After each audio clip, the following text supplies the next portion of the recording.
ufalme wa mbinguni utakapofanana na wana wali 10 waliotwaa taa zao, wakatoka kwenda kumlaki bwana harusi. 5 wapumbavu na wenye busara. Hata bwana harusi alipokawia, wote wakasinzia, wakalala usingizi.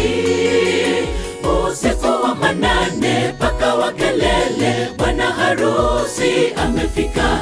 Wale wapumbavu hawakuwa na mafuta, wale wenye busara wakaingia na bwana harusi. Ufalme wa mbinguni utakapofanana na wana wali 10 waliotwaa taa zao, wakatoka kwenda kumlaki bwana harusi. 5 wapumbavu na wenye busara. Hata bwana harusi alipokawia, wote wakasinzia, wakalala usingizi. Usiku wa manane pakawa kelele, bwana harusi amefika. Wale wapumbavu hawakuwa na mafuta, wale wenye busara wakaingia na bwana harusi.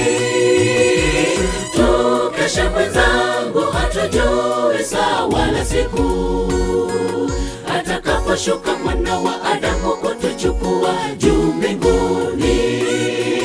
Tusiwe kama wana wale wapumbavu hawakuwa na mafuta, tusijekosa karamu iliyoandaliwa na Bwana juu mbinguni. Tukeshe mwenzangu, hatujui saa wala siku atakaposhuka mwana wa Adamu kutuchukua juu mbinguni.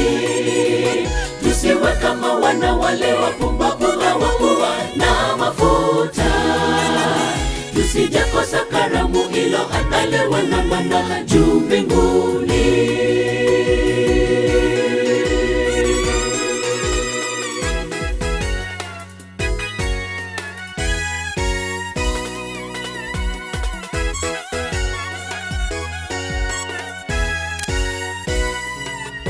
Tujitayarishe mwenzangu, punde bwana anarudi.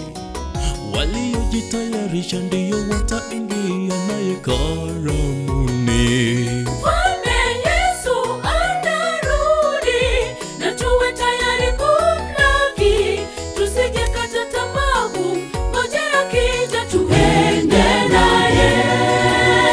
Tujitayarishe mwenzangu, punde bwana anarudi. Waliojitayarisha ndiyo wataingia naye karamuni. Mfalme Yesu anarudi, na tuwe tayari kumlaki. Tusijekata tamaa, ngoja akija tuende naye.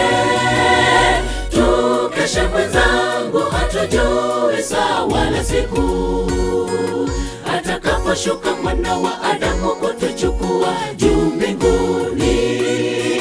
Tusiwe kama wana wale wapumbavu hawakuwa na mafuta, tusijekosa karamu iliyoandaliwa na Bwana juu mbinguni. Tukeshe mwenzangu, hatujui saa wala siku atakaposhuka mwana wa Adamu kutuchukua juu mbinguni. Tusiwe kama wana wale wapumbavu hawakuwa na mafuta, tusijekosa karamu iliyoandaliwa na Bwana juu mbinguni. Tukeshe mwenzangu, hatujui saa wala siku atakaposhuka mwana wa Adamu kutuchukua juu mbinguni. Tusiwe kama wana wale wapumbavu hawakuwa na mafuta, tusijekosa karamu iliyoandaliwa na Bwana juu mbinguni. Tukeshe mwenzangu, hatujui saa wala siku atakaposhuka mwana wa Adamu kutuchukua juu mbinguni. Tusiwe kama wana wale wapumbavu hawakuwa na mafuta, tusijekosa karamu iliyoandaliwa na Bwana juu mbinguni.